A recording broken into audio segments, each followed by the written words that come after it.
యెహోవాయందు భయభక్తులు గలవాడు ఆయన ఆజ్ఞలను బట్టి అధికంగా ఆనందించువాడు ధన్యుడు. చూడండి, ఇక్కడ వ్రాయబడింది 111వ కీర్తనలో ఆయన క్రియల గురించి రాశాడు. 112వ కీర్తనలో ఆయన ఆజ్ఞల గురించి రాశాడు. యెహోవాను స్తుతించుడి, యెహోవా యందు భయభక్తులు గలవాడు ఆయన ఆజ్ఞలను బట్టి అధికముగా ఆనందించువాడు ధన్యుడు అని వ్రాయబడింది. ఆయన ఆజ్ఞలు ఎవరు గైకొనగలుగుతారు? ఆయన ఆజ్ఞలు బట్టి ఎవరు ఆనందించగలుగుతారు? యోహాను రాసిన మొదటి పత్రిక 2వ అధ్యాయం.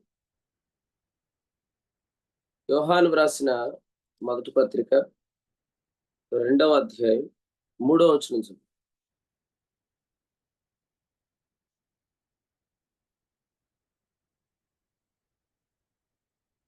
మరియు మనం ఆయన ఆజ్ఞలను గైకొనిన ఎడల దీని వలననే ఆయనను ఎరిగి ఉన్నామని తెలుస్తుంది. ఈ వచనాన్ని బట్టి ఆయన ఆజ్ఞలు ఎవరు గైకొనగలరంటే ఆయనను ఎవరు ఎరిగి ఉన్నారో వారే ఆయన ఆజ్ఞలను గైకొనగలరు. ఆయనను ఎవరు ఎరిగి ఉన్నారో వారే ఆయన ఆజ్ఞలు గైకొనగలరు. ఆయన ఎవరని ఎరగాలి, లేకపోతే ఆయనను ఎరగటం అంటే ఏంటి అనేది మరలా ఇక్కడే చూద్దాం. 2వ అధ్యాయము 1వ వచనంలో, అలాగే 3వ అధ్యాయం 7వ వచనం. చిన్నపిల్లలారా, ఎవరిని మిమ్మల్ని మోసపరచనీయకుడి, ఆయన నీతిమంతుడై ఉన్నట్టు అనే మాట ఇక్కడ చూస్తున్నాం. 4వ అధ్యాయము 17వ వచనంలో, ఆయన ఎట్టివాడై ఉన్నాడో మనము కూడా ఈ లోకములు అట్టివారమై ఉన్నాం. ఈ వచనాలన్నిట్లో 2:29లో కూడా చూడండి, ఆయన నీతిమంతుడని మీరు ఎరిగి ఉన్న ఎడల ఆయన ఆజ్ఞలు గైకొనుట అనేది ఎవరికి సాధ్యం అంటే ఆయనను ఎరిగిన వారికే సాధ్యం. ఆయనను ఏమని ఎరగాలంటే ఆయన నీతిమంతుడు అని మనం ఎరగాలి. ఆయన నీతిమంతుడు అని ఎరిగితే మనకు ఆయన ఆజ్ఞలు గైకొనడం ఎలా సాధ్యం? ఆయన నీతిమంతుడు అని మనం ఎరిగితే మనం కూడా నీతిమంతులు మనం ఎరుగుతాం. ఎందుకంటే ఆయన ఎట్టివాడు, ఈ లోకంలో మనం కూడా అట్టివారమై ఉన్నాం. ఒకసారి ఆలోచన చేయండి. పాత నిబంధన ఆజ్ఞల్లో నీతిమంతులు అగుట అనేది ఉంది, కానీ క్రొత్త నిబంధన ఆజ్ఞలు నీతిమంతుల ఆజ్ఞలు లేదా నీతిమంతులు గైకొనే ఆజ్ఞలు. We are not following commandments to become righteous. We are following commandments because we are righteous. మనము నీతిమంతులు అగుట కొరకు ఆజ్ఞలు గైకొనట్లేదు, మనం నీతిమంతులం కనుక ఆజ్ఞలు గైకొంటున్నాం. సో అందుకనే 10 ఆజ్ఞలు భారమైనవి అని చెప్పిన ఇదే క్రొత్త నిబంధనలో యోహాను రాసిన మొదటి పత్రిక 5వ అధ్యాయము 3వ వచనంలో ఆయన ఆజ్ఞలు భారమైనవి కావు అని చెప్పాడు. ఆయన ఆజ్ఞలు భారమైనవి అంటే అవి 10 ఆజ్ఞలు. అపోస్తులు 15:10. ఆయన ఆజ్ఞలు భారమైనవి కావు అంటే ఇప్పుడు మనం చదువుకున్న క్రొత్త నిబంధన వెలుగులో ఆయన ఆజ్ఞలు ఎందుకు భారం కాదంటే ఆయన ఆజ్ఞలు ఎవరు గైకొనగలరు అంటే ఆయనను ఎరిగిన వారు గైకొనగలరు. ఆయన నీతిమంతుడు అని ఎరిగిన వారు ఆయన ఆజ్ఞలు గైకొనగలరు. ఎందుకంటే ఆయన నీతిమంతుడు కనుక మనం కూడా నీతిమంతులం. ఇప్పుడు చూడండి, పేతురు రాసిన మొదటి పత్రిక 1వ అధ్యాయము 14వ వచనాన్ని చూడండి. నేను పరిశుద్ధుడనై ఉన్నాను గనుక మీరును పరిశుద్ధులై ఉండుడని వ్రాయబడి ఉన్నది. నేను పరిశుద్ధుడై ఉన్నాను గనుక మీరును పరిశుద్ధులై ఉండుడి. ఇక్కడ ఆయన పరిశుద్ధుడు, మనం పరిశుద్ధంగా ఉండాలి అన్నాడు. ఆయన పరిశుద్ధుడని మనం ఎరిగితే మనం కూడా పరిశుద్ధులమే. అందుకనే మా పరిశుద్ధులం అని ఎరిగిన వారికి మాత్రమే పరిశుద్ధంగా ఉండండి అనే ఆజ్ఞ అత్యధికమైన ఆనందాన్ని కలిగిస్తుంది. యోహాను వ్రాసిన మొదటి పత్రిక కొరింథీయులకు రాసిన మొదటి పత్రిక 1వ అధ్యాయం 2వ వచనం, క్రీస్తు యేసునందు పరిశుద్ధపరచబడిన వారై పరిశుద్ధులుగా ఉండుటకు పిలువబడిన వారు. ఈ ఉదయకాలం మనం చదువుకున్న కీర్తనలో ఆయన ఆజ్ఞలను బట్టి అత్యధికముగా ఆనందించువాడు. ఎవరు ఆనందించగలరు? ఆయన ఆజ్ఞలు ఎవరికి భారం కాదో వారు ఆనందించగలరు. ఆయన ఆజ్ఞలు ఎవరు గైకొనాలనుకుంటారో, గైకొనటానికి ఇష్టపడతారు, వారు ఆజ్ఞలను బట్టి అత్యధికంగా ఆనందిస్తారు. కానీ ఎవరు గైకొనగలరంటే ఆయనను ఎరిగిన వారు మాత్రమే. యోహాను చెప్తున్నాడు, ఆయనను ఎరుగుట అంటే ఏంటంటే ఆయన నీతిమంతుడై ఉన్నాడని మీరు ఎరిగారు. ఆయన నీతిమంతుడై ఉన్నట్టు ఆయన ఎట్టివాడో ఈ లోకంలో మనం అట్టివారు. కాబట్టి ఆయనను మనం ఎరగాలి. నీతిమంతుడని మనం ఎరిగాము, ఆయనను మనం ఎరగాలి. పరిశుద్ధుడని మనం ఎరిగాము. కాబట్టి పరిశుద్ధంగా ఉండండి అనే ఆజ్ఞ మనకు అత్యధికమైన ఆనందాన్ని కలిగిస్తుంది.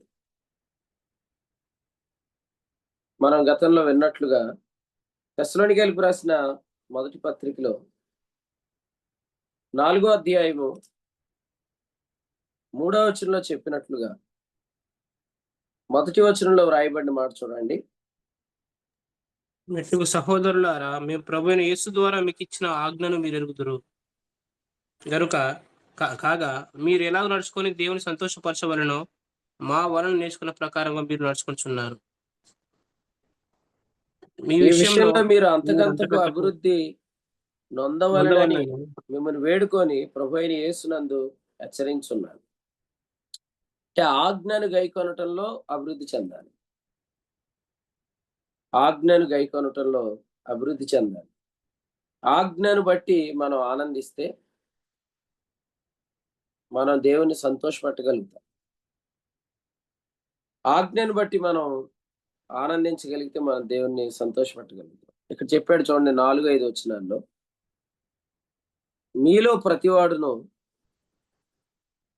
దేవుని ఎరుగని అన్యజనుల వలె కామాభిలాష యందు కాక పరిశుద్ధత యందును ఘనత యందును తన ఘటమును ఎట్లు కాపాడుకొనవలెను అది ఎరిగియుండుటే దేవుని చిత్తం. 3, మీరు పరిశుద్ధులగుటే అనగా జారత్వమునకు దూరము ఉండుటే దేవుని చిత్తం. ఇది ఆయన ఆజ్ఞ.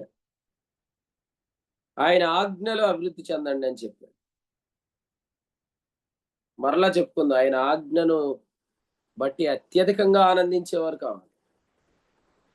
ఆయన ఆజ్ఞను బట్టి అత్యధికంగా ఎవరు ఆనందిస్తారంటే ఆయన ఆజ్ఞ ఎవరికి భారం కాదో వారు ఆనందిస్తారు. ఆయన ఆజ్ఞ ఎవరికి భారం కాదంటే ఆయనని ఎవరు ఎరిగి ఉన్నారో వారికి ఆయన ఆజ్ఞ భారం కాదు. ఆయన ఎవరు ఎరిగి ఉన్నారు? ఆయన పరిశుద్ధుడు అని ఎరిగిన వారు. ఆయన ఎవరు ఎరిగి ఉన్నారంటే ఆయన పరిశుద్ధుడు కనుక ఈ లోకంలో మనం కూడా పరిశుద్ధులం అని ఎరిగిన. ప్రపంచంలో పరిశుద్ధంగా ఉండటం ఒక్కరికే సాధ్యం. ఎవరికంటే ఆయనని ఎరిగిన వారికి, అనగా ఆయన పరిశుద్ధుడని ఎరిగిన వారికి, పరిశుద్ధులం అని ఎరిగిన వారికి. లేదంటే ఏమైందంటే క్రొత్త నిబంధనలో చెప్పిన ఇదే ఆజ్ఞ పాత నిబంధనలో కూడా ఉంది. ఇక్కడ చెప్పాడు చూడండి 4వ అధ్యాయము 6వ వచనంలో, సహోదరుని మోసం చేయొద్దని. ఇదే పాత నిబంధనలో ఏముందంటే పొరుగు వారికి కీడు చేయొద్దని. అక్కడ కష్టం. ఎందుకు కష్టం అంటే అక్కడ మనం పరిశుద్ధులు అవటానికి చేయాలి. ఇక్కడ సులువు, ఎందుకంటే మనం పరిశుద్ధులం కనుక. అందుకనే చెప్తున్నాడు, నా కాడి సులువు నా భారము తేలిక. మత్తయి సువార్త 11:30. ఎందుకు యేసు ప్రభు కాడి సులువు అంటే తప్పు చేసినా పర్లేదు అంటాడనా? కాదండి. యేసు ప్రభు కాడు ఎందుకు సులువు అంటే తప్పు చేయొద్దనే ఆజ్ఞ అత్యధికమైన ఆనందాన్ని కలిగిస్తుంది. ఎందుకంటే అది భారం అవ్వదు. ఎందుకంటే దానివల్ల మనం పరిశుద్ధులగుట అనే అనుభవంలో లేము కానీ పరిశుద్ధులం అనే అనుభవంలో ఉండి మనం దానిని మరి వెతుకుతున్నాం, వెంటాడుతున్నాం. ఈ కీర్తన అంతా కూడా చూడండి 112వ కీర్తనలో వ్రాయబడిన మాటను మనం చూస్తే 6వ వచనంలో, 3వ వచనంలో, 9వ వచనంలో ఈ 3 వచనాల్లో నిత్యమైన నీతిని గురించి రాశాడు. నిత్యమైన నీతి, eternal righteousness or everlasting righteousness. పోగొట్టుకొనని నీతి. పోగొట్టుకొనని నీతి గురించి తెలిస్తే తప్ప ఆయన ఆజ్ఞలను బట్టి అత్యధికంగా ఆనందించేవారు ఎవరు లేరు. పోగొట్టుకొనని నీతి యేసుక్రీస్తునందలి విశ్వాసం వల్ల కలిగిన నీతి. దానియేలు గ్రంథం 9:24లో చెప్పినట్లు యుగాంతము వరకు ఉండునట్టు నీతి. మత్తయి సువార్త 28:20లో చెప్పినట్లు మనతో ఎల్లప్పుడూ ఉండు నీతి. ఇర్మియా 23:6లో చెప్పినట్లుగా యెహోవాయే మనకు నీతి. కొరింథీయులకు రాసిన మొదటి పత్రిక 1:31లో చెప్పినట్లుగా క్రీస్తు యేసే మనకు నీతి. ఈ నీతి ఎవరు పొందారో వారికి ఆజ్ఞలు భారమైనవి కదా, వారు ఆజ్ఞలు బట్టి ఆనందిస్తారు. పరిశుద్ధంగా ఉండండి అనే ఆజ్ఞ విసుగును పుట్టిస్తుందంటే వాళ్ళు దానివల్ల ఆనందించలేకపోతున్నారు కానీ దాన్ని వారు భారంగా, వారు ఇబ్బంది పూర్వకంగా కలిగి ఉన్నారని మనం గమనించవచ్చు. ఆయన ఆజ్ఞలు బట్టి ఆనందించటం. ఇక్కడ ఇంకొక ఆజ్ఞ ఉంది చూడండి 112వ కీర్తనలో 9వ వచనం. దాతృత్వం. దాతృత్వం అనేది కూడా ఒక ఆజ్ఞే. ఎందుకంటే ఇక్కడ గలతీయులకు రాసిన పత్రికలో 2వ అధ్యాయము 10వ వచనంలో పేదలను జ్ఞాపకం చేసుకోండి అనే ఆజ్ఞను యూదులకు అపోస్తలులైన పేతురు, యోహాను, యాకోబులు, ముఖ్యంగా పేతురు, అలాగే ఆనాడు స్తంభాలుగా ఎంచబడిన యాకోబు, యోహానులు అన్యజనులకు అపోస్తలులైన బర్నబా, పౌలుకు అప్పగించినప్పుడు వాళ్ళు దాన్ని భారంగా ఫీల్ అవ్వలేదు. దానివల్ల వారు కృంగిపోలేదు. అరే మేము వాక్యం చెప్పాలి, పేదలను జ్ఞాపకం చేసుకోమంటే అలాగా, పేదలకు ఇమ్మంటే అలాగా అని వారు భారంగా ఫీల్ అవ్వలేదు. అక్కడ ఎలా వ్రాయబడింది, నేనును ఆసక్తి కలిగి ఉంటుంది. సో ఏదైనా ఒక ఆజ్ఞ రాగానే ఆసక్తి, ఆనందం అనేది మనలో కలుగుతుంది అన్నప్పుడే మనం ఆయనను ఎరిగిన వారముగా నడుస్తున్నాం అనేది చాలా ముఖ్యమైన సూచన అన్నమాట. ఆజ్ఞ ఏదైనా వస్తే వెంటనే ధర్మశాస్త్రం చెప్తున్నారు అనే వాళ్ళు తయారైపోయారు ఇప్పుడు. సో ఈ పురుగు, ఈ కొరుకు పుండు అనే పురుగు చాలా మంది ప్రాకేసింది. పరిశుద్ధంగా ఉండండి అనగానే ధర్మశాస్త్రం అంటున్నారు. ఇవ్వండి, పేదలను జ్ఞాపకం చేసుకోండి అని అనగానే మా క్రొత్త నిబంధనలు ఏమి చెప్పకూడదు, మనం ఏం చేయాలో చెప్పకూడదు అనే వాళ్ళు కూడా తయారయ్యారు. వినండి, పౌలు గారు చాలా క్లియర్గా కొరింథీయులకు రాసిన మొదటి పత్రిక 15వ అధ్యాయంలో 34లో చెప్పాడు. ఏమనంటే పాపము చెయ్యకుడి అనే ఆజ్ఞ అని చెప్పాడు. రాత్రి సహోదరుడు వినోద్ వాళ్ళ అన్నయ్య, దేవుని సేవకులు, వారు కొన్ని ప్రశ్నలు అడిగారు మీటింగ్ అయిన తర్వాత. అసలు హైపర్ గ్రేస్ కి, ట్రూ గ్రేస్ కి, లేకపోతే చాలా మంది హైపర్ గ్రేస్ అని ఇప్పుడు చెప్తున్నారు కదా, దానికి ఈ వాక్యానికి ఉన్న వ్యత్యాసాన్ని వారు చాలా కొన్ని ప్రశ్నలు అడిగి దాన్ని బట్టి వాళ్ళు ఆనందించాడు అనమాట. పాపం చెయ్యొద్దు అనేది అసలు బోధించకూడదు అని చెప్పడం స్టార్ట్ చేశారు. నేను ఒకసారి మాతో ఉన్న ఒక సహోదరుడు ఇలాగే చెప్తున్నాడు. అంతర్వేది వాక్యం చెప్పడానికి వెళ్ళేటప్పుడు వస్తూ అడిగాను అనమాట, పాపం చేయవద్దని బోధించవచ్చా అని. బోధించకూడదు అన్నాడు. ఎందుకయ్యా అంటే, మనం అలా బోధిస్తే పాపం చేయడమే కలిగిద్ది అన్నాడు. సో చాలా కాలం నాతో కొంతమంది పోరాటం కూడా చేశారు దీని విషయం. పాపం చేయకూడదని చెప్పకూడదని. మరి పౌలు గారు ఎవరు? అసలు ఫస్ట్ గాస్పెల్ ఆఫ్ గ్రేస్ ని ఇంట్రడ్యూస్ చేసిందే పౌలు గారు.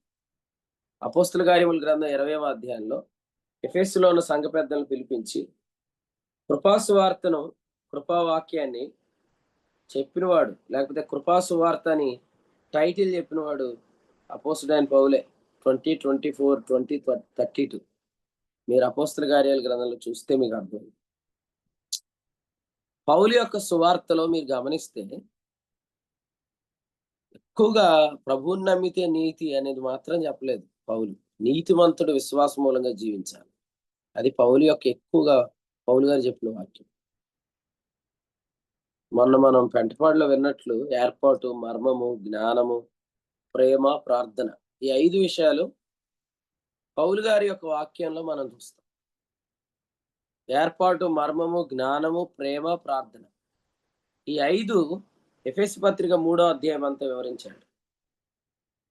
కొందరు ప్రార్థన చేయొద్దు అనే గ్రేస్ ప్రెచర్స్ కూడా ఉన్నారు. ప్రార్థన చేయక్కర్లేదు మనం అని చెప్పేవాళ్ళు. ప్రార్థన చేసేవాళ్ళని మీరు అడుక్కుంటున్నారా అని చెప్తారు వీళ్ళు. సో ఈ విధంగా గ్రేస్ ని డైల్యూట్ చేసిన వాళ్ళు, ఇంకా చెప్పాలంటే సత్యముగా గ్రహించిన వారు, కొలస్సీ 1:6లో చెప్పినట్లు. కానీ మీరు చూడండి, పౌలు గారు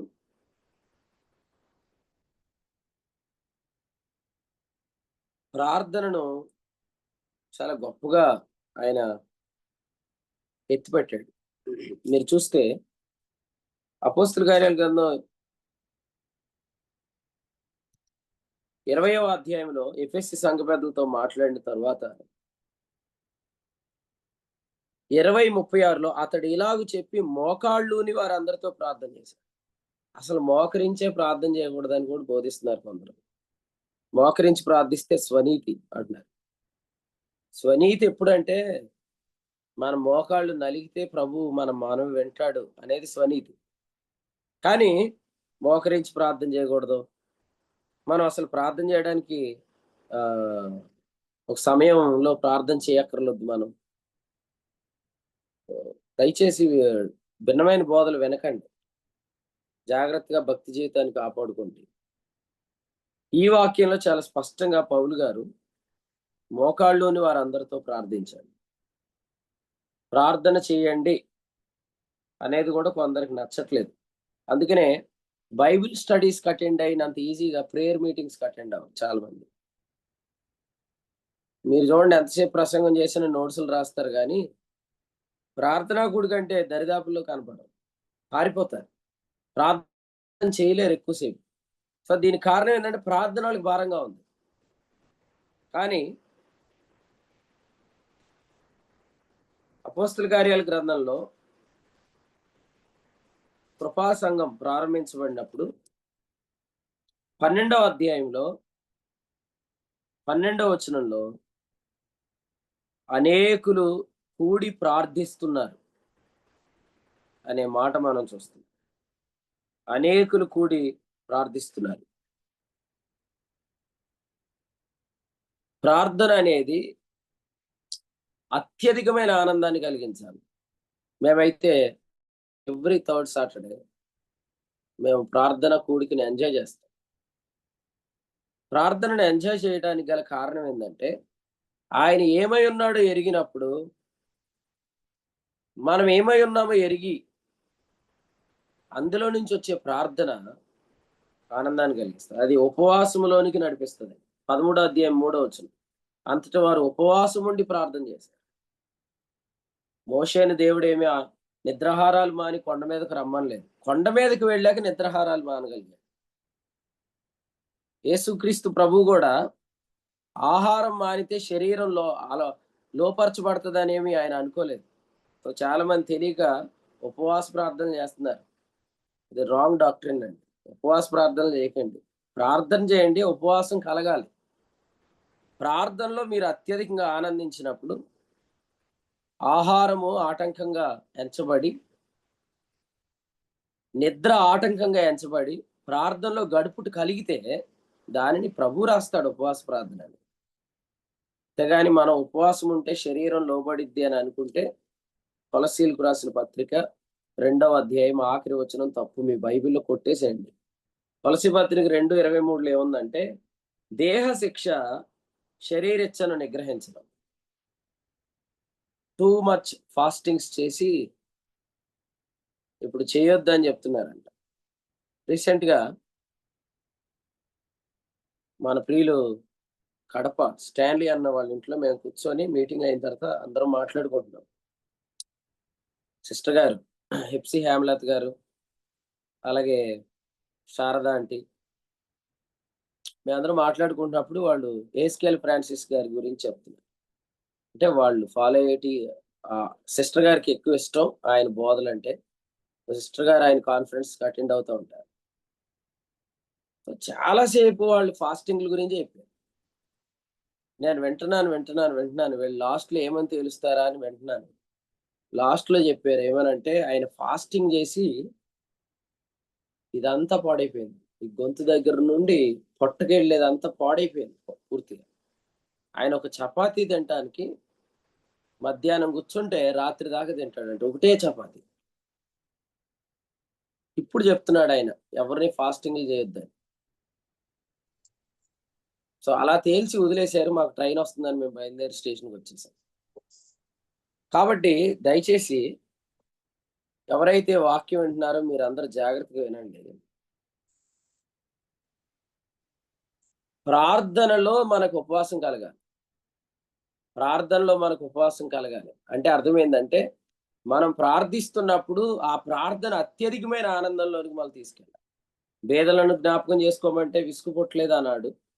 పరిశుద్ధంగా ఉండండి అంటే విసుగుపొట్టలేదు. ప్రార్థన చేయండి అంటే కూడా విసుగుపొట్టలేదు. అనేకులు కూడి వచ్చి ప్రార్థన చేశారు. ప్రార్థన చేయటానికి మోకరించినప్పుడు కొన్ని గంటలు ప్రార్థనలో ఎంజాయ్ చేయటం అనేది వస్తే, సో అది ఉపవాసపు అనుభవంలోనికి మనం తీసుకున్నాం. అది నిద్ర మానుకొని ప్రార్థించే అనుభవం తీసుకున్నాం. మీరు చెప్పండి, ఏ ప్రార్థన మీకు ఆనందం కలిగించింది? ఆయనను ఎరిగిన ప్రార్థన, ఆయనను ఎరగనప్పుడు చేసిన ప్రార్థన? ఏమానందన్న మీకు ఏ ఆయన్ని ప్రార్థన ఎరిగినప్పుడు ఆనందం కలిగించింది? ఆయన్ని ఎరిగినప్పుడు ప్రార్థన ఆనందించింది. మర్చిపోయినా శ్రీకాకుళం అన్నయ్య రాజేష్ చెప్పాడు, ఎవరో ప్రార్థన చేసి మొత్తానికి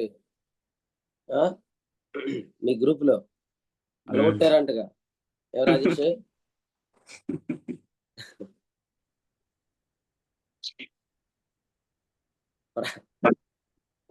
అది ఎవరు మొత్తం అందరూ మారుకున్నారంట ప్రార్థన. ప్రార్థన ఆయనను ఎరిగినప్పుడు చేసే ప్రార్థన, ఆయన ఎరిగినప్పుడు చేసే ప్రార్థన. అంటే ఇప్పుడు చూడండి, మీ ప్రార్థన చాలా ఆనందంగా ఉంటుంది. ఎందుకంటే ఆయన ఎట్టివాడో మనం ఈ లోకంలో అట్టివారు మనం ఎరిగినప్పుడు ప్రార్థనను పరిశుద్ధాత్ముడు నడిపిస్తాడు. పరిశుద్ధాత్ముడు ప్రార్థన నడిపిస్తే వచ్చే పదాలకు మనం వెనకాల ఆమేన్ అని చెప్పగలుగుతాం, హల్లెలూయా అని చెప్పగలుగుతాం, ఎంజాయ్ చేయగలుగుతాం. మేమైతే ప్రార్థనా కూడికలో కేకలు వేయటం మేము వింటా ఉంటాం. అంటే ప్రార్థన చేస్తున్నప్పుడు ఒక్కొక్కళ్ళు నోట ప్రభు ఉంచిన ఒక ప్రత్యేకమైన వాక్శక్తి అది మనకు ఆనందం కలిగిస్తుంది. ఒరే లివింగ్స్టన్ నిద్రింగ్స్టన్ నువ్వు పొల్లపు లివింగ్స్టన్, నిద్రపోతున్నావా వింటున్నావా? ఆ ఫోన్ ఆడు వదిలేరా. ఫోన్ చేతితో పట్టుకున్నావు,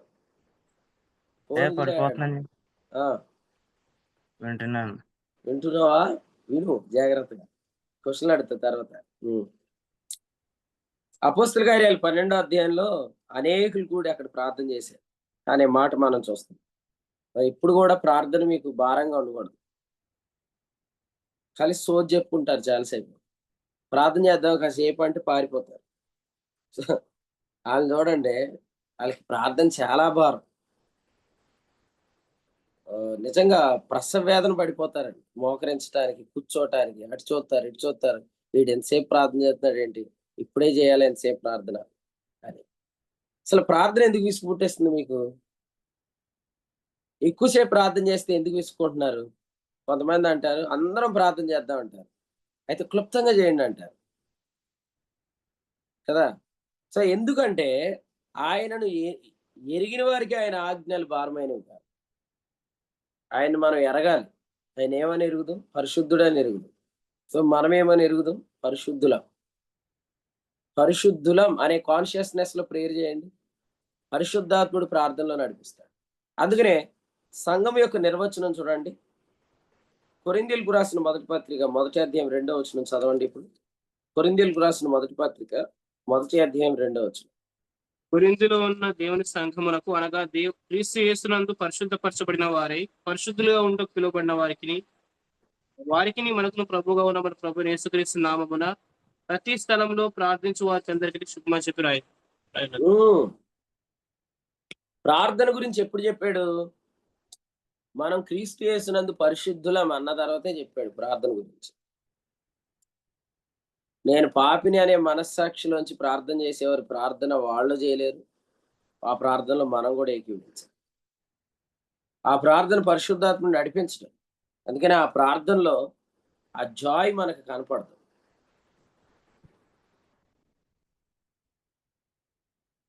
మీరు అడగండి, ప్రార్థన అసలు అపోస్తల కార్యాల గ్రంథంలో ఎలా జరిగి ఉంటుంది? కొందరు అనుకుంటున్నట్టు అదంతా ఒక బోరింగ్ సెషన్ లాగా ప్రభువా నాయన అట్లా ఏముండదు అసలే. కొందరు అలా అలా చేస్తున్నారు ప్రార్థన. వాళ్ళు ప్రార్థన చేస్తే మిగిలిన వాళ్ళు అందరు నిద్రపోవటం, వీడు లేపుతాడు, వీడు మళ్ళీ దిండేసుకొని నిద్రపోతాడు పక్కన. అట్లా ఉండదు ప్రార్థన. అందరి ప్రార్థనలు వినాలనిపిస్తుంది. అందరి ప్రార్థనలో ఏ వాక్శక్తి వస్తే దానికి ఆమెను చెప్పాలనిపించాలి. సో ఏదైనా ఒక నూతనమైన ప్రత్యక్షత ప్రార్థనలో ఉంటే దానికి మనం దేవుని స్తుతించాలనిపించాలి. అట్లాంటి లైవ్ సెషన్ లాగా ప్రేయర్ సెషన్ అనేది వారిలో ఉండేది. అపోస్తల కార్యాల గ్రంథంలో ప్రార్థన ఎక్కువ మనకు కనబడుతుంది కాబట్టి మనం ఎక్కువ ప్రార్థన చేస్తే ఉద్యోగం వస్తుందని సంఘాల్లో చాలా మంది ట్రై చేసి ఆరంభంలో ప్రార్థన కూడికి ఎక్కువ మంది వస్తారు. ఆ తర్వాత డ్రాపులు ఉంటాయి. డ్రాపులు అంటే ఏంటంటే నెక్స్ట్ వస్తానంట. మీరు లింక్ ప్రేయర్లో కూడా చూడండి, చాలా మంది వాళ్ళ టైం వచ్చేటప్పటికి భయపడిపోతూ ఉంటారు. భయపడిపోయి ఈ వారానికి నేను ప్రార్థన ఎలా ఎగ్గొట్టాలని ప్లాన్ చేస్తారు. ఎందుకంటే ప్రార్థనను ఎంజాయ్ చేయలేకపోతున్నారు. ప్రార్థన చేయటం అనేది వాళ్ళకి భారం అయిపోయింది. ఆయనను ఎరిగిన వారికి అది భారం కాదు. ఆయన ఆజ్ఞలు భారమైనవి కాదు. కాబట్టి పౌలు గారు ప్రార్థన చేయండి అని చెప్పలేదు. ఫస్ట్ ఏం చెప్పాడు? క్రీస్తు యేసునందు మనం పరిశుద్ధులం. ప్రభు అయిన యేసు క్రీస్తు నామంలో ప్రార్థించండి. కాబట్టి పర్సనల్గా మీ ప్రేయింగ్ సెషన్స్ లేకపోతే మీ ప్రార్థన అనుభవాలు, ప్రేయర్ ఎక్స్పీరియన్సెస్ ఎలా ఉన్నాయి అనేది మీరు చూసుకోండి. ఏదో మైక్ ఇచ్చినప్పుడు గంట సేపు ప్రార్థన చేయడం కాదు, కానీ అసలు మనం అందరం సహోదరులు కూడి ప్రార్థిస్తున్నప్పుడు మీరు ఎంతమంది ప్రార్థన చేస్తారు కదా? నేను 3 ఆజ్ఞలు మనం ఉదయకాలం ఇక్కడ చదువుకుంది. పరిశుద్ధంగా ఉండండి, భేదలను జ్ఞాపకం చేసుకోండి, అలాగే ప్రార్థన చేయండి. పౌలు గారు మా కొరకు ప్రార్థన చేయండి అని ఆయన చెప్పాడు. ముఖ్యంగా ఫిలిప్పీలకు రాసిన పత్రికలో వారు చెప్పిన మాట ఏంటంటే, క్షమించండి, ఎఫెసీ పత్రికలో 6వ అధ్యాయంలో 19-20 వచనాల్లో మాట్లాడ నోరు తెరుచున్నప్పుడు దానిని గూర్చి నేను మాట్లాడవలసినట్టుగా ధైర్యంతో మాట్లాడుకై వాక్శక్తి నాకు అనుగ్రహించబడినట్లు నా నిమిత్తం పూర్ణమైన పట్టుదలతో విజ్ఞాపనం చేయొచ్చు, మెలకుగా ఉండండి. సో పౌలు ప్రార్థించాడు, ప్రార్థన చేయమని రిక్వెస్ట్ కూడా చేశాడు.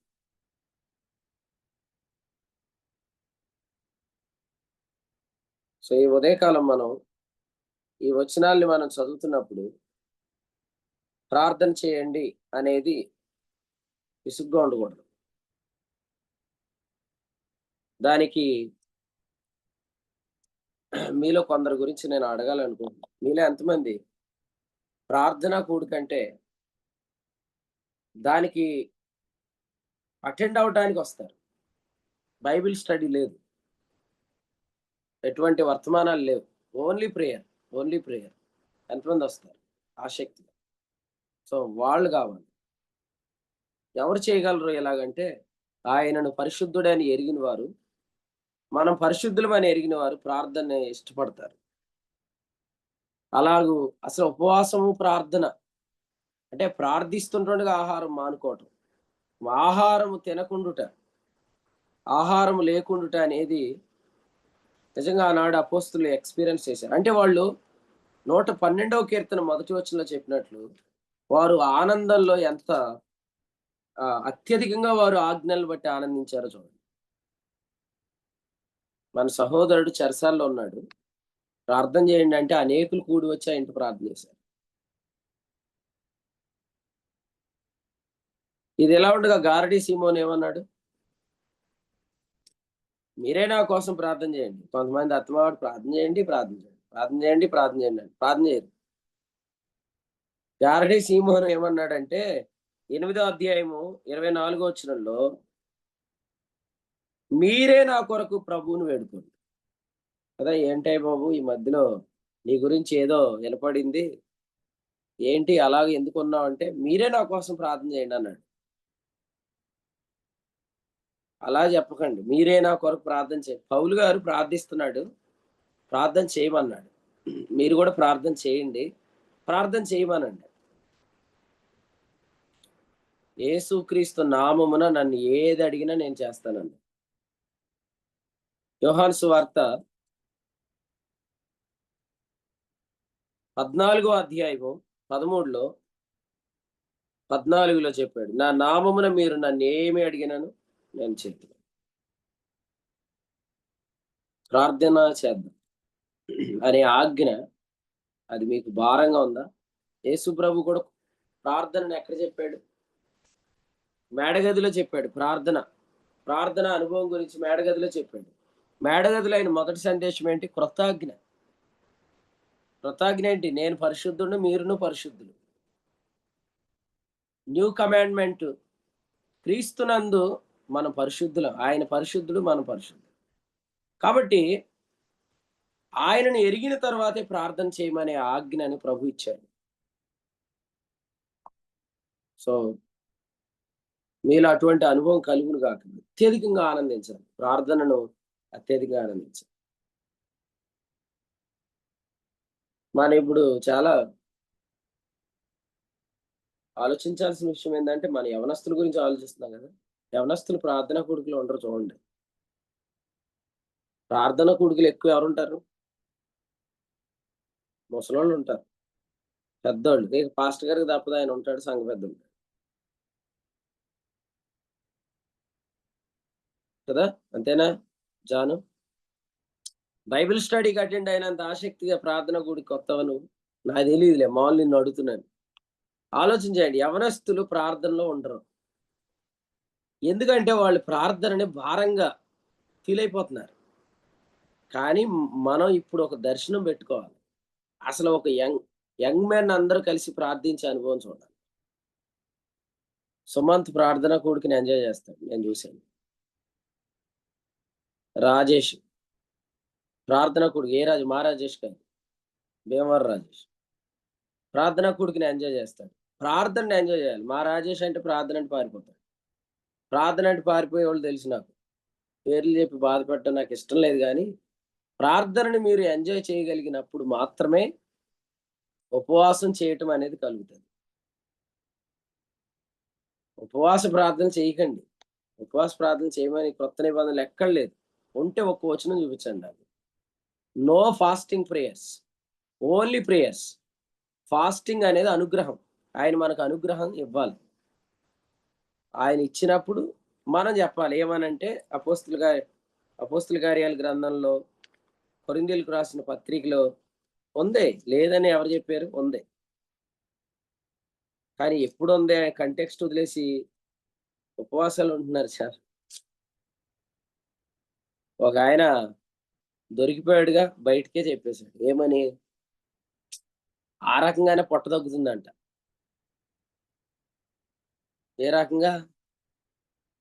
కొరింథీయులకు రాసిన 2వ పత్రిక 11వ అధ్యాయంలో ఏం చెప్పాడంటే 26 నుండి మీరు చూస్తే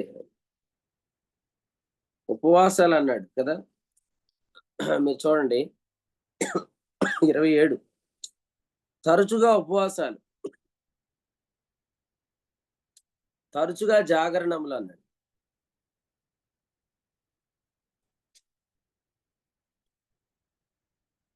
నేను ప్రశ్న అడుగుతాను. ప్రార్థనా కూడికంటే ఓన్లీ ప్రార్థనే చేయాలా? పాటలు పాడటం, వాక్యం చెప్పడం లాంటివి కూడా చేయొచ్చు అంటే నేను ఒకటి చెప్తాను. పాటలు పాడి 12 చరణాలు 10 చరణాలు పాటలు పాడి ఈ మధ్యలోనేమో సంగీతం వాయించుకుంటూ మళ్ళీ మధ్యలో ఒక అరగంట వాక్యం చెప్తే ప్రార్థన చేసే సమయం ఎంత అయింది? అప్పుడు హోల్ నైట్ ప్రేయర్ అయిద్ది. అది హోల్ నైట్ ప్రేయర్ అవ్వదు. హోల్ నైట్ ప్రేయర్ అంటే నైట్ అంతా ప్రార్థన మాత్రమే చేయాలి. మళ్ళీ ఆ ప్రార్థన బోర్ కొడుతుందని మధ్యలో ఈ కీబోర్డ్లు, పాటలు, ప్రసంగాలు, మళ్ళీ మధ్యలో చాలా ఎక్కువసేపు ప్రార్థన చేసామని బయటికి వెళ్ళి రావటాలు. సో ఇది మనం ఏదో ఒక ఆజ్ఞ, భారమైన ఆజ్ఞలా తీసుకుంటున్నాం. అట్లా కాకుండా ప్రార్థననే అత్యధికంగా ఆనందించే జనరేషన్ని ప్రభు మనకు అనుగ్రహించునుగా. ఒక యవనస్తులందరూ కూడి ప్రార్థించటం. ఆనాడు వారు మాట్లాడుతుంటుండగా ఆత్మలో కూడా ప్రార్థన చేశారు. అంటే while they are praying, they also pray in spirit. వాళ్ళు ఆత్మలో కూడా ప్రార్థన చేశారు. అంటే ప్రార్థిస్తుంటుండగానే వారు అగ్ని నాలుకల అనుభవంలోనికి వెళ్ళారు. పెద్దాపురం కొరకు మనం అలా ప్రార్థన చేయటం ఇప్పటి నుంచే స్టార్ట్ చేయదు కాక. ఎందుకంటే రాత్రి మేము పెద్దాపురం కాన్ఫరెన్స్ హాల్ గురించి కాసేపు మాట్లాడుకున్నాం. డేవిడ్ రాజ్ అన్నకి ఒక చిన్న హింట్ ఎత్తున్నాను. ప్రభు మా హృదయంలో రాత్రి ఒక మాట చెప్పాడు అనమాట. అది కూడా ఎక్కడి నుంచి చెప్పాడంటే నేను ఉదయకాలం జూమ్లో నుంచే చెప్పాడు. ఏం చెప్పాడంటే అసలు ఇప్పుడు జరిగే కార్యం ఆయన వాక్యం వల్లే జరుగుతుంది కనుక ఆయన కార్యం స్థిరంగా ఉంటుంది. 7వ వచనం నిన్న మనం విన్న వర్తమానంలో ఆయన శాసనములు నమ్మకమైనవి, అవి శాశ్వతముగా స్థాపించబడ్డాయి. దానిలో నుంచి కార్యం జరుగుతుంది. కాబట్టి 10వది పెద్దది పెద్దాపురం కాన్ఫరెన్స్ కదా. మరి ఇప్పుడు చాలా ఖర్చు ఉంది. ఎందుకంటే పెద్దాపురంలో హాల్ చాలా ఎక్కువ. కానీ మనం దీన్ని ఎలా ఆలోచన చేసేకంటే అసలు ఈ కార్యం ఆయన వాక్యంలోంచి కలిగితే కావలసినవి ఆయన కృపలో నుంచి మనకు ఖచ్చితంగా ఇస్తాడు. సో మనకు టార్గెట్ ఆయన వాక్యమే. ఆయన వాక్యం ఇచ్చాడు లేదా? ఆయన వచనం ఇచ్చాడు లేదా? ఆయన వచనం ఇచ్చాడు, ఆయన వాక్యం ఇచ్చాడు. సో కార్యం చేస్తాడు. కావలసిన వనరులు ఆయన ఇస్తాడు.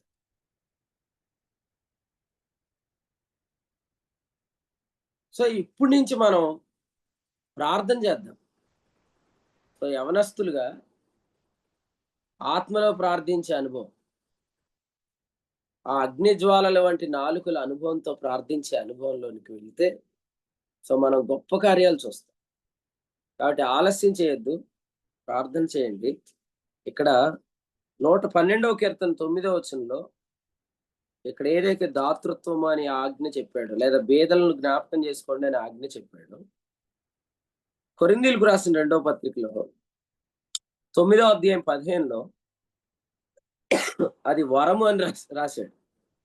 అంటే ఆజ్ఞ వరంగా మారిపోయింది. సేమ్ నేను ఇప్పుడు చెప్పే కదా, ప్రార్థన చేయటం అనేది అగ్ని జ్వాలల వంటి నాలుకల అనుభవం తీసుకెళ్తే అది వరమేగా, గిఫ్ట్.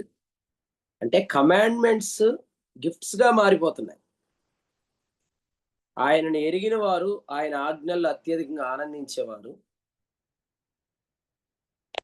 ఆయన ఆజ్ఞలు ఎలా మార్చారు? వాళ్ళు వరంగా మార్చారు.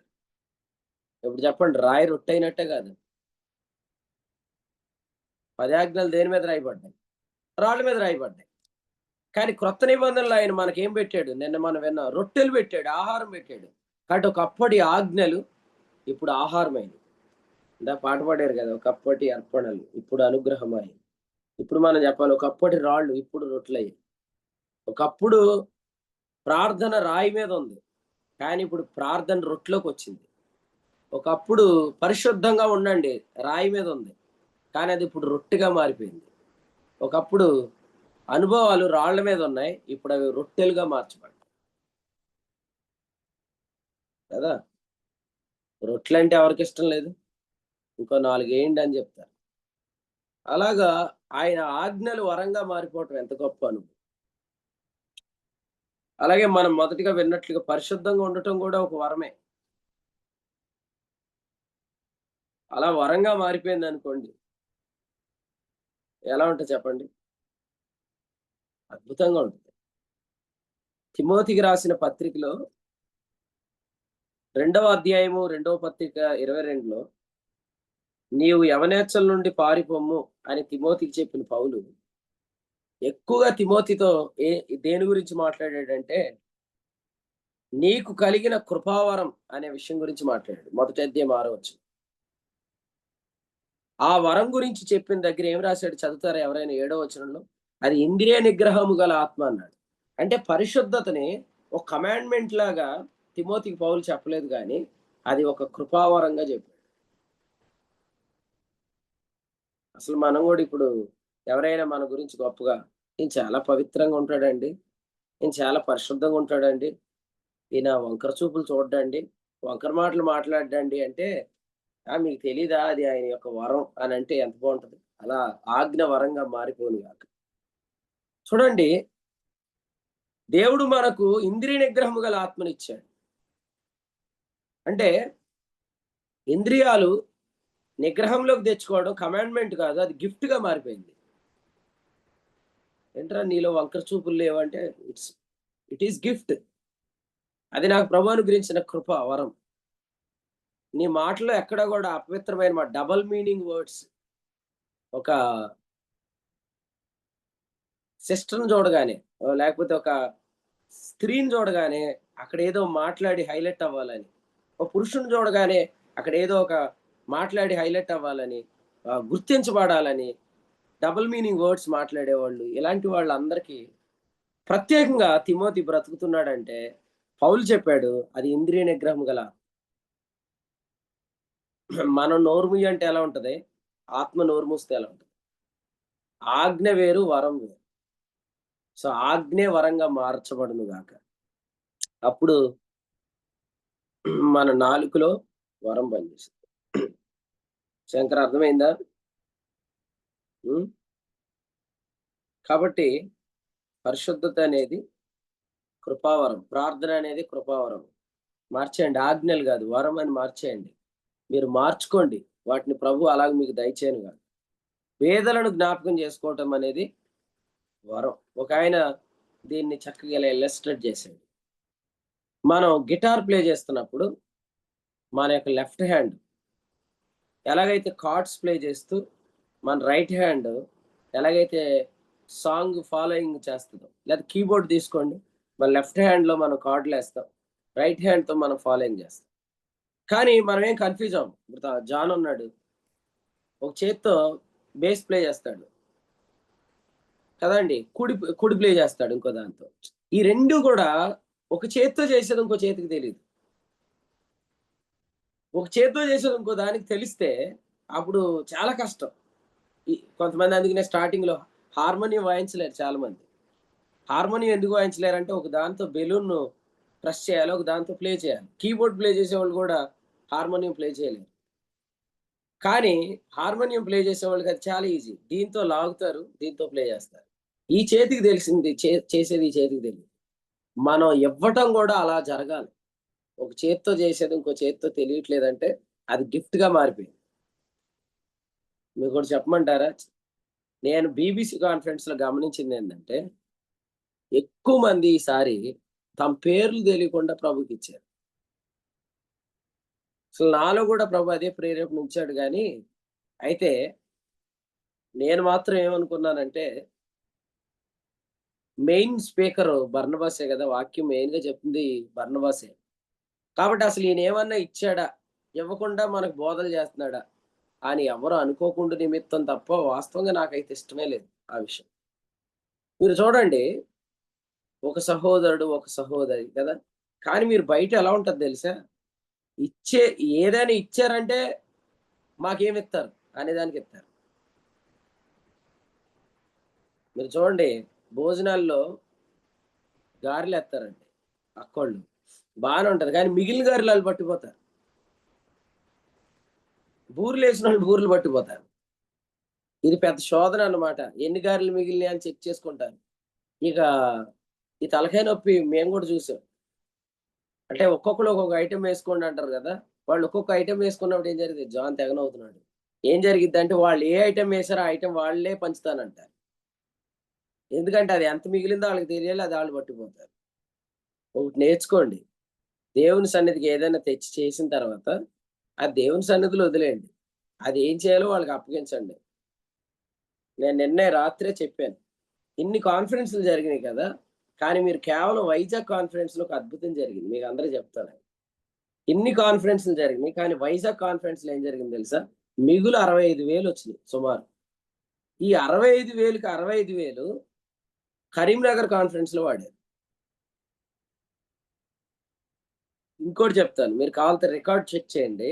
ఇన్ని కాన్ఫరెన్సెస్‌లో వైజాగ్‌కే తక్కువ ఇచ్చారు అందరూ. అక్కడ స్థానికంగా ఉన్నవాళ్ళు ఎక్కువ ఇన్వాల్వ్ అయ్యారు. ఇంకోటి చెప్తాను, అక్కడ హాల్ ఫ్రీ. మన సహోదరులు కొంచెం ఇబ్బంది పడ్డారు అక్కడ. అయినా వాళ్ళు దానికి అప్పగించుకొని అక్కడ ఉన్నారు, దేవునికి స్తోత్రం. మరి అక్కడ మిగులు వచ్చినప్పుడు ఏం చేశారు? స్టీవెన్ అని తెలివైనోడు కాదా, వైజాగ్‌లో మిగిలినవి మేము ఏదో కృతజ్ఞత కూడుకు పెట్టుకొని, ఇక్కడే మేము ఏదో గ్రాండ్‌గా ఓపెన్ మీటింగ్ పెట్టుకుంటాం అనలేదే. కరీంనగర్‌లో ఇబ్బంది వచ్చినప్పుడు దాన్ని వాళ్ళు అక్కడికి పాస్ చేశారు.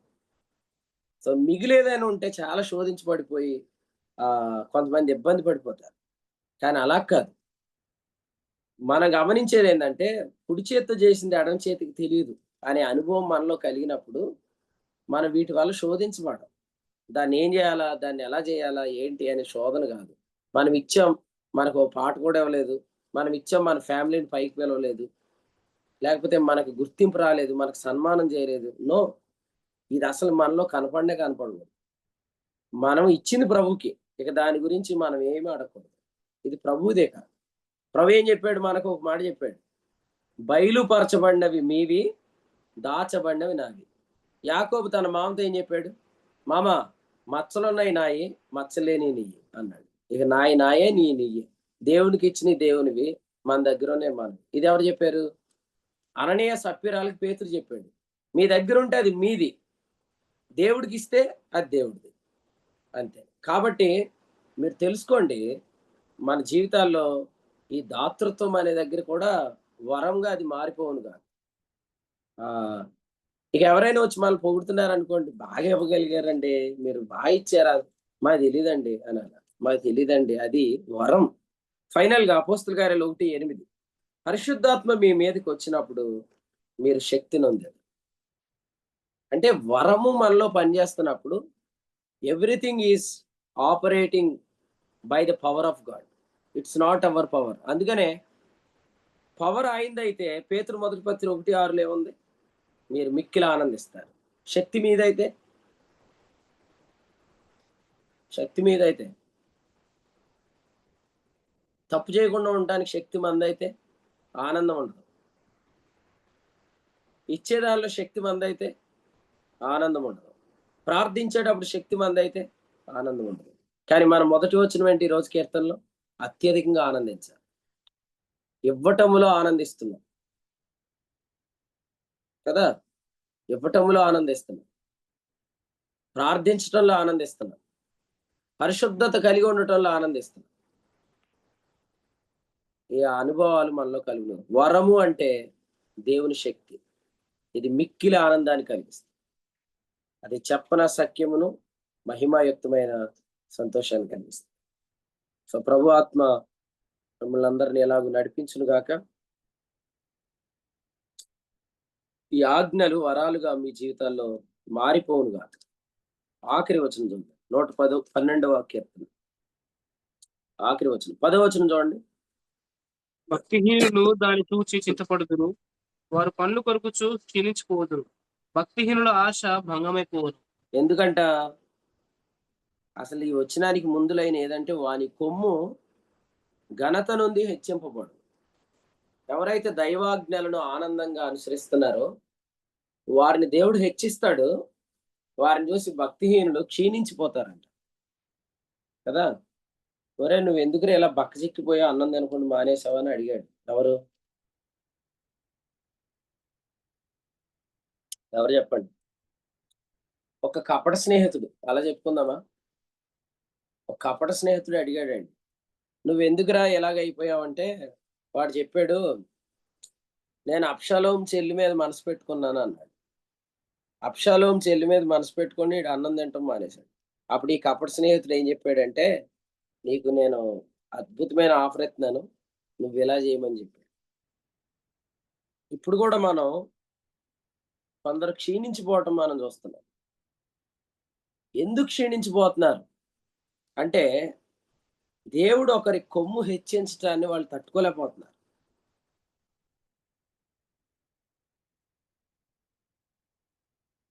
నాబాలు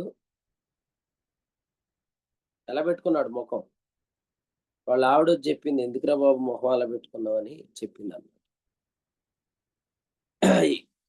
హామాను ఏడుస్తున్నాడు. ఎందుకు ఏడుస్తున్నామని ఇంటి వాళ్ళు అందరు కూర్చోబెట్టి అడిగారంట. పిల్లలు, భార్య అందరు కూర్చోబెట్టి, నువ్వు ఎందుకు అలాగ అయిపోయావంటే, నేను వెళ్ళినప్పుడు అందరు లేస్తున్నారు కానీ ఆ మురితికి అనేవాడు లేవట్లేదు, వాడిని బట్టి నాకు చాలా ఇబ్బందిగా ఉంది అన్నాడు. అందరు లేస్తున్నారు కదా, వాడొక్కడిని బట్టి నువ్వు ఎందుకు ఇలాగ అయిపోయావు అని అందరు కూర్చోబెట్టి చెప్పారు. ఇప్పుడు కూడా నువ్వు ఎందుకు ఇలా అయిపోతున్నావు అంటే, అసలు ఎక్కడ చూసినా వాడు గ్రాఫ్ పడట్లేదు, వాడి గ్రాఫ్ పడిపోద్దేమో అని చూస్తున్నాను, వాడు కొమ్ము ఇంకా హెచ్చించబడుతుంది, నాకు చాలా ఇబ్బందిగా ఉంది. భక్తిహీనులు ఎలా క్షీణించిపోతారని చెప్పాడు. భక్తిహీనులు ఆశ భంగమైపోయింది. ఇంకో చోట ఉంది, సామెతల గ్రంథంలో ఏముంది, నీతిమంతుని ఆశ భంగము కాదు. భక్తిహీనుడు దేనికి భయపడతాడో అదే ఆడి నెత్తి మీదకి వచ్చిద్దని ఉంది కదా. మూలుగుతున్న నక్క మీద అంటే తాటికే పడిందంట. అంటే అసలే ఏడ్చే వాళ్ళకి ఇంకా ఏడుపు అన్నమాట. కొన్ని విషయాలు అసలే ఏడుస్తున్నాడు, వాడిని ఎవడైనా ఆదరించండి రా బాబు అంటే ఆడి నెత్తి మీద మళ్ళీ తాటికే పడినట్టు ఉంటది. ప్రభు చెప్పిన మాట ఇది. మూలుగుతున్న నక్క మీద టెంకాయ పట్టడం అంటే ప్రభు ఏం చెప్పాడు తెలుసా? కలిగిన వానికి ఇస్తాను, లేని వాని వద్ద నుండి తీసివేస్తాను. క్రీస్తు న్యాయపీఠం దగ్గర లేదురా బాబు అని ఏడుస్తున్న వాడి దగ్గర ఉన్నది కూడా తీసేసుకోమంటాడంట ఆయన. కఠినుడా కాదు, మనకి ఇచ్చింది ఎందుకు వ్యాపారం చేసి దాన్ని అభివృద్ధి చేయాలి. అభివృద్ధి చేయలేదు, ప్రభు ఉన్నది కూడా తీసుకొని కలిగిన వానికి ఇస్తానని చెప్పాడు. సో ఈ తలంపులు మీరు అందరు జాగ్రత్తగా ఆలోచన చేయండి. మన ఆశ భంగం అయిద్దా? మన ఆశ భంగం కాని, మన ఆశ భంగం కాదు. నీతిమంతుని ఆశ భంగం కాదు. ఇంకోటి తెలుసా, నీతిమంతుని ఆశ ఇంకొక వచనం ఉంది, జీవదాయకము. నీతిమంతుని కోరిక జీవదాయకము అంటే ఏంటంటే, నీతిమంతుడు ఆశిస్తాడు, దేవుడు అది ఇస్తాడు. ఆశించింది దేవుడు ఇచ్చినప్పుడు అతనికి జీవం కలుగుతుంది. భక్తిహీనుడు క్షీణించిపోతాడు, కానీ ఆశ మరి సిద్ధించిన కోరిక జీవవృక్షం, సిద్ధించిన మనోవాంఛ జీవవృక్షం. అంటే కోరిక సిద్ధించటం జీవాన్ని కలిగిస్తుంది. ఇలా మీరు ఆలోచిస్తే మనం మన యొక్క ఆరోగ్యాన్ని బాగు చేసుకోవచ్చు, మన హెల్త్ని రీస్టోర్ చేసుకోవచ్చు, మన యూత్ని మరలా రెన్యూ చేసుకోవచ్చు. ఇదంతా ఎలా జరిగిద్ది అంటే, మన కోరికలు నెరవేరటం ద్వారా. మనం నీతిమంతులం అని ఎంచుకుంటే మన ప్రతి ఆశను ప్రభు నెరవేరుస్తాం. సో ఆశపడదాం, మనందరం ఒక గురి పెట్టుకుందాం. అసలు రానున్న దినాల్లో యవనస్తులందరూ కూడి ప్రార్థించడాన్ని దర్శనాన్ని చూద్దాం. సో వారు మోకరించి, వారు ఎలుగెత్తి ప్రార్థించేసి ఆ దర్శనం చూద్దాం. అది నెరవేరిద్ది, అది మనకు జీవదాయకమైంది. సో దుష్టుడు ఎలా అనుకోవాలి, నా ఆశ నా ఎలా భంగం అయిపోయింది. సో నేను ఏది జరగకూడదు అనుకున్నానో అదే జరుగుతుంది. అనేక మంది యవనస్తులు కూడి ప్రార్థించట. ఈ అనుభవాలు మనందరి జీవితాల్లో నెరవేర్చును గాక. అతని కొమ్ము ఘనత నుండి హెచ్చించబడును. భక్తిహీనులు దాన్ని చూసి చింతించుదురు, వారు క్షీణించిపోతారు. కానీ నీతిమంతుని ఆశ భంగము. ఈ ఉదయకాల అద్భుతమైన వర్తమానాన్ని ప్రభు మనకి ఇచ్చినందుకు ప్రభు స్తోత్రం చెల్లిస్తున్నాను. ప్రభు ఈ తలంపులు మనందరి వినికిడిలో దీవించును. ఆమేన్. 112వ కీర్తన నుంచి ప్రభు తన దాసుని ద్వారా యెహోవా ఆజ్ఞలందు అధికంగా ఆనందించేవారు, సంతోషించేవారి గురించి మనకు ప్రభు ఆయన ఆజ్ఞలను బట్టి అధికంగా ఆనందించేవాడు ధన్యుడు అనే వచనాన్ని ప్రభు ఈ యొక్క ఉదయకాలం మందు మనకి జ్ఞాపకం చేస్తూ, ఆయన ఆజ్ఞల్లో కొత్త నిబంధనల ఆజ్ఞలు భారమైనవి కావు. ఆయన ఆజ్ఞల్లో ఆనందించడం అంటే ముందుగా ఆయన ఎటువాడై ఉన్నాడో మనం కూడా అట్టివారము అనే విషయాన్ని ముందు మనం జ్ఞాపకం ఉంచుకోవాలని ప్రభు ముందు మనకి స్పష్టంగా మాట్లాడారు. ఎవరు ఆయన ఆజ్ఞలందు ఆనందిస్తారంటే ముందుగా ఆయన ఎరగాలని. ఆయన ఎరగడం అంటే ఆయన పరిశుద్ధుడై ఉన్నాడు, మనం పరిశుద్ధులమై ఉన్నాము. ఆయన నీతిమంతుడై ఉన్నాడు, మనల్ని కూడా నీతిమంతులుగా తీర్చారు.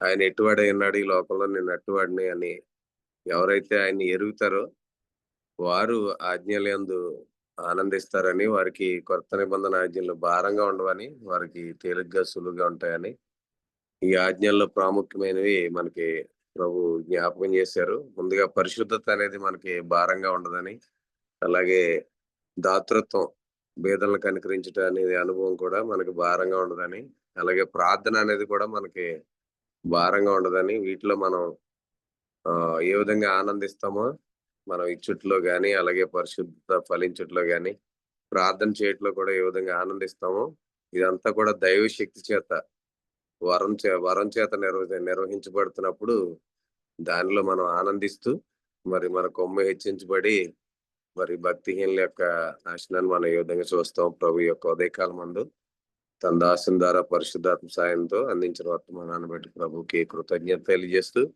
శ్రేష్టమైన వర్తమానం అందించిన దేవుని సేవకులకు, ఇప్పటి వరకు నిలిచి వాక్యం దేవుని సేవకులకు, దేవుని ప్రియులందరికీ వందనాలు తెలియజేస్తున్నాను. ఈ సమయంలో ఈ యొక్క వర్తమానం ద్వారా ప్రేరేపించబడి ఎవరైనా ప్రార్థన చేయాలని ఆసక్తి కలిగిన వారు ముగింపు ప్రార్థన చేసినట్లయితే కూడికి ముగింపు చేసుకుందాం. ఈరోజు సాయంత్రం భీమవరంలో జరిగే పరిచర్య కొరకు ప్రార్థన చేయండి.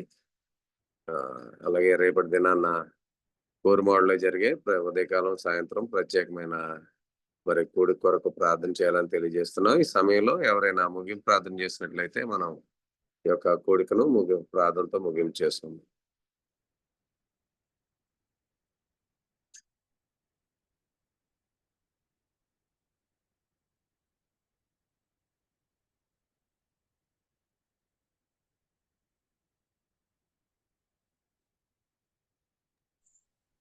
వందనాలా అండి గారు. ప్రార్థన చేస్తున్నాం.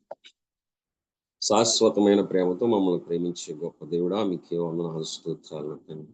అయ్యా, మీరు చూపిన కృపను బట్టి ఈ ఉదయకాల సమయంలో అయ్యా మీ కుమారుని నిలువబెట్టిన ప్రభు మాకు అందించిన ప్రభు ఆధ్యాత్మిక వర్తమానాలను బట్టి నా ప్రభు మీకే కృతజ్ఞతాస్తుతులు చెల్లించుకుంటున్నాను. ప్రభు ప్రతి సమయంలో నా ప్రభు మీ కుమారుని నిలువబెట్టిన ప్రభు అయ్యా మమ్మల్ని ఆనందింపజేస్తున్నందుకు మీకే స్తోత్రాలు. అవును ప్రభువా, నేను దినాన్ని మేము నా తండ్రి 111వ కీర్తనలో నా ప్రభువా ఆయన చేసిన క్రియలను నా ప్రభువా అయ్యా మీ పరిశుద్ధాత్మ ద్వారా నా ప్రభువా వివరించారు నా తండ్రి. అందుని బట్టి మీకే స్తోత్రాలు. నేటి దినమున నా ప్రభువా ఆయన ఆజ్ఞలు అవి భారమైనవి కావని నా ప్రభు కొత్త నిబంధనలు నా ప్రభు పౌలు గారి ద్వారా నా ప్రభు అయ్యా మీరు తెలియజేశారు నా తండ్రి. ఇది నా ప్రభు పూర్వపు ఆజ్ఞ కాదు కానీ కొత్త ఆజ్ఞను నా ప్రభు అయ్యా నా ప్రభు అందులో ప్రేమ ఉన్నట్లుగా నా ప్రభు మేము చూస్తూ ఉన్నాం నా తండ్రి. ఆ ప్రేమలో భయం ఉండదని నా ప్రభు తెలియజేస్తాం. మేము మిమ్మల్ని ప్రేమించడం కాదు కానీ నా తండ్రి మమ్మల్ని మీరే ప్రేమించారని ఆజ్ఞలో నా ప్రభు మమ్మల్ని ఉంచినందుకే మీకే కృతజ్ఞతాస్తుతులు చెల్లించుకుంటూ ఉన్నాం నా తండ్రి. గొప్ప దేవుడా స్తోత్రాలు నా తండ్రి నా ప్రభు. అలాగే తెస్సలోనికి రాసిన మాటను బట్టి నా ప్రభు మీకే వందనాలు స్తోత్రాలు. మీరు అంతకంతకు అభివృద్ధి పొందాలన్నారు నా తండ్రి. నా ప్రభు నాడు నా ప్రభు మోషే కూడా గీతోపదేశ కాండంలో చెప్పండి నా తండ్రి, మీరు అభివృద్ధి పొంది జీవించండి లేక బ్రతకండి అని నా ప్రభు మీరు సెలవిచ్చారు నా తండ్రి.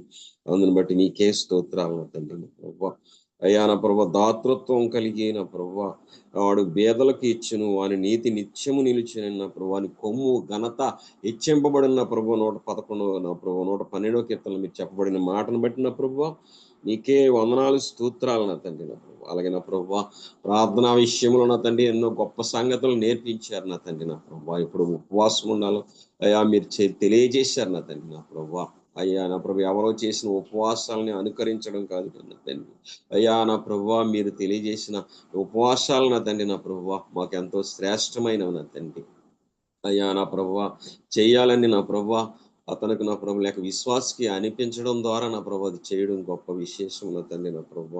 అవునా ప్రభు కనికర సంపన్నుడా స్తోత్రాలు నా తండ్రి. కొంతమంది అయితే నా ప్రభు అపోస్తుడైన పౌలు నా ప్రభు అతడు నా ప్రభు జాగరణలో ఉన్న తండ్రి నా ప్రభు అయ్యా ఆహారం లేకుండా నా ప్రభు అయ్యా ఉన్నప్పుడు నా తండ్రి అది కూడా ఉపవాసం అని చెప్పబడింది నా తండ్రి. అయ్యా నా ప్రభు ఉపవాస దినాలు నా ప్రభు ఇప్పుడు నియమింపకూడదని నా ప్రభు మీరు తెలియజేశారు. నాటి దినాల్లో నా ప్రభు ఉపవాస దినాలు అయ్యా నా ప్రభు మీకు వ్యతిరేకంగా పనిచేసిన కారణంగా నా ప్రభు వారిని ఉపవాసాలు ఉండి నా ప్రభు ఏదో గొప్ప చేయాలని నా ప్రభు ఆశపడ్డారు, కానీ అన్ని కూడా విఫలమైన నా తండ్రి నా ప్రభు.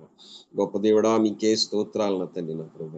నేటి దినాల్లో నా తండ్రి నా ప్రభు అయ్యా నా ప్రభు పిలువబడిన వారికి అలాగా ప్రభువుగా నా ప్రభు అయిన యేసుక్రీస్తు నామములో ప్రతి స్థలంలో ప్రార్థన చేయాలని నా ప్రభు అయ్యా పౌలు గారు తెలియజేసినట్లు నా తండ్రి నా ప్రభు ప్రార్థనలో ఆనందించుట అనేది అయ్యా మాకు నేర్పించిన విధానాన్ని బట్టి మీకే స్తోత్రాలు. గారడీ సిమోన్ అయితే నా తండ్రి నా ప్రభు అయ్యా నా ప్రభు మీరు నా కొరకు అయ్యా ప్రార్థన చేయమని చెప్పినట్లుగా మేము చూస్తూ ఉన్నాం నా తండ్రి నా ప్రభు. గొప్ప దేవుడా స్తోత్రాలు నా తండ్రి నా ప్రభు. అయ్యా నా ప్రభు ప్రతి విషయంలో నా ప్రభు మీరు కనుబరిచిన అత్యధికమైన కృప నా ప్రభు మాపై ఉంచినందుకు మీకే స్తోత్రాలు నా తండ్రి నా ప్రభు. చెప్పసహ నక్షక్యము కాని నా ప్రభు అయ్యా మీ యొక్క వరమందు నా ప్రభు మేము ఆనందించుటకు నా ప్రభు మీరు చేస్తున్న అయ్యా నా ప్రభు అయ్యా మీరు చేస్తున్న ప్రతి కార్యాన్ని బట్టి నా ప్రభు ప్రతి క్రియను బట్టి నా ప్రభు మీరు ఇచ్చిన ఈ యొక్క కొత్త నిబంధన ఆజ్ఞలను బట్టి నా ప్రభు మీకే స్తోత్రాలు నా తండ్రి నా ప్రభు. అవును నా ప్రభు అపోస్తుల కార్యాలు 1వ అధ్యాయంలో నా ప్రభు వారు నా ప్రభు మీ యొక్క అయ్యా నా ప్రభు వాక్కు కొరకు నా ప్రభు వాక్శక్తి కొరకు నా ప్రభు వారు ఎదురు చూసినప్పుడు నా తండ్రి యొక్క వాగ్దానం కొరకు వారు ఎదురు చూసినప్పుడు నా తండ్రి నా ప్రభు పరిశుద్ధాత్మ మీ మీదకు వచ్చినప్పుడు మీరు శక్తి నొందుదరని నా ప్రభు మీరు చెప్పబడిన మాటలను బట్టి కూడా నా ప్రభు మీకే వందనాలు స్తోత్రాలు నా తండ్రి. ఈ యొక్క భక్తిహీనుల ఆశ భంగమైపోను అనే మాటలు మీరు నా ప్రభు మీరు మాకు తెలియజేశారు నా తండ్రి. అవును ప్రభు భక్తిహీనులైతే నా ప్రభు మేము చూస్తూ ఉన్నాం నా ప్రభు. లేఖనాల్లో చాలా మంది మాకు కనబడతా ఉన్నారు నా ప్రభు. మూతి ముడుచుకున్న అహాబు రాజు కనబడతా ఉన్నాడు నా తండ్రి. అయ్యా అబ్షాలోము యొక్క చెల్లులైన తామారు మీద ఆశపడి క్షీణించిన అమ్మోను కనబడతా ఉన్నాడు నా తండ్రి. గొప్ప దేవుడా నా ప్రభు నా ప్రభు అనేక మంది అయ్యా నా ప్రభు మీ పిల్లలుగా అయ్యా నా ప్రభు వారు పిలువబడలేదు కానీ నా తండ్రి నా ప్రభు వారు ఆశపడిన తండ్రి భంగమైనట్లుగా నా ప్రభు వారు క్షీణించిపోయినట్లుగా నేను చూస్తూ ఉన్నాను నా తండ్రి నా ప్రభు. అలాగే యవ్వనస్తులకు నా ప్రభు మరొకసారి నా ప్రభు ఈ వచనాలు చూపించి నా తండ్రి నా ప్రభు అయ్యా మీ వాక్యంలో వర్ధిల్లినట్లు నా ప్రభు మీ వాక్యం వారి పాదములకు నా ప్రభు వెలుగై ఉండినట్లు నా ప్రభు వారు నడుచు త్రోవల్లో వెలుగై ఉండినట్లు మీరే సహాయం చేయమని నా ప్రభు. అయ్యా నా ప్రభు ఈ విన్నవారందరికీ నా ప్రభు అయ్యా మీ దీవెనలు కొమ్మరించండి నా తండ్రి. ఎవరికి రావాల్సిన ఆశీర్వాదాలు వారికి నా ప్రభు మెండుగా దయచేయమని మా ప్రభు అయిన యేసుక్రీస్తు నామములో స్తోత్రించి ప్రార్థించి అడిగి వేడుకుంటున్నాం మా పరమ తండ్రి. ఆమేన్. ముగింపు ప్రార్థన చేసిన ప్రియులు ఆనంద్ గారికి కూడికలో ఉన్న ప్రియులందరికీ వందనాలండి. ఒకరికొకరు వందనాలు తెలియజేసుకుని ఈ కూడికి ముగింపు చేసుకుందాం. అందరికీ వందనాలు. అందరికీ వందనాలండి. అందరికీ వందనాలు. అందరికీ